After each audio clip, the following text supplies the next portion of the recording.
Hello viewers, teach for all থেকে আমি খালেদ। আজকে আমি আপনাদের দেখাবো গুগল প্লে স্টোর থেকে কিভাবে যে কোনো অ্যাপস ডাউনলোড করা যায়। ওকে, চলুন দেখা যাক। ফার্স্টে আপনার ব্রাউজার অন করবেন, গুগল ওয়েবসাইটে যাবেন, ওয়েবসাইটে গিয়ে গুগল প্লে স্টোর সার্চ করেন।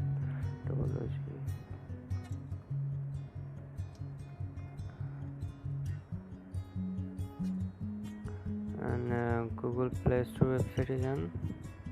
ওয়েবসাইটে গিয়ে আপনার যে অ্যাপসটা প্রয়োজন ওই অ্যাপসটা সার্চ করেন। তো সাপোজ আমি ক্ল্যাশ অফ ক্ল্যানে গেলাম। ক্ল্যাশ অফ ক্ল্যানে যাওয়ার পর ডাইরেক্ট যে অ্যাপসটা প্রয়োজন ওইখানে ঢুকেন। ঢোকার পর যে লিঙ্কটা আসবে উপরে, ডাইরেক্ট লিঙ্কটা কপি করে নেবেন।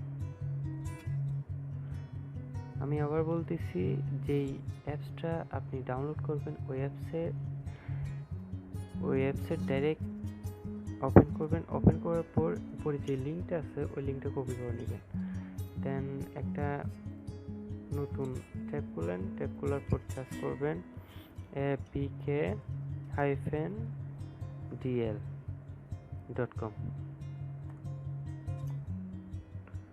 ওইখানে যাওয়ার পর চার্চে গিয়ে যে লিঙ্কটা আমরা কপি করছি ওইটা এখানে পেস্ট করে দিবেন। দেন চার্জ দিবেন। বাস, এখন আপনি আপনার যে কোনো অ্যাপস ডাউনলোড করে নিতে পারেন। দেখেন ডাউনলোড অপশন চলে আসছে, ডাউনলোডে ক্লিক করেন।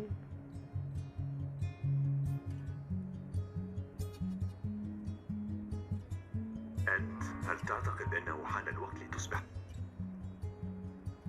দেখেন এখানে ডাউনলোড শুরু হয়ে গেছে। অথবা যদি আপনার অন্য কোনো ডাউনলোড সফটওয়্যার থেকে, সাপোজ আইডিএম, তাহলে সাথে সাথে ডাউনলোড শুরু হয়ে যাবে। অথবা এটা ক্লিক করার পরও, ডাউনলোড অপশানে ক্লিক করার পরও যদি ডাউনলোড না হয় তাহলে এখানে দেখেন ক্লিক হিয়ার, এখানে ক্লিক করবেন, ডাউনলোড আবার এগেইন শুরু হয়ে যাবে। ওকে।